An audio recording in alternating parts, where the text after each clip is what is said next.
Is your electric oven not heating up? Well, don't worry, the repair for this is quite simple. And today, I'll show you how to easily fix your electric oven yourself without having to call a repairman.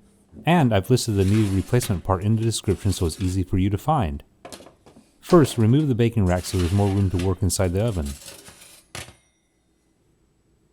And now I can clearly see the problem. The heating element is burned out. The main indication which led me to this is that the other day I noticed that the back corner of the element burned way brighter than the rest of the coil.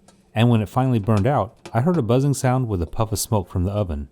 Luckily, I was in the kitchen to see it happen. Replacing the heating element is actually quite simple to do, and the only tools needed are a pair of pliers and a screwdriver. But before proceeding, it's extremely important to disconnect the power to the oven by unplugging it. Okay, with the power off, locate and remove the two screws holding the heating element onto the back of the oven. Now, slowly and gently pull the heating element straight out. Mine got a little stuck with all the insulation behind the oven wall, but it came out without much trouble. This coil is simply connected to the oven electronics using only 2 wires and spade connectors. As a precaution, I'm going to take an extra step to clamp my wires so they won't accidentally get pushed behind the wall of the oven. If that happens, that'd be a bad thing.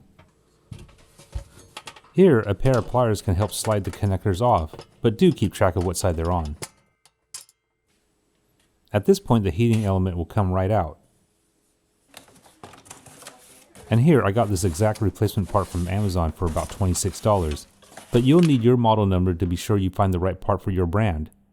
My model number was found on the side of the bottom drawer, and that's probably where you'll find yours too. From here, installing the new bake element is a snap. Just reverse the steps I just showed you. Slip the spade connectors onto the bake element.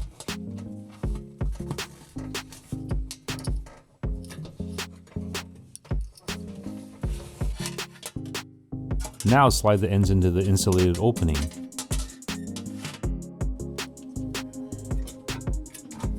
Last step is to screw it in place and the repair is complete.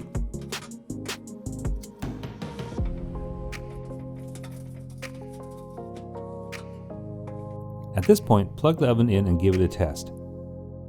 I just started preheating my oven, and very quickly, I can see that the new bake element fits and works perfectly.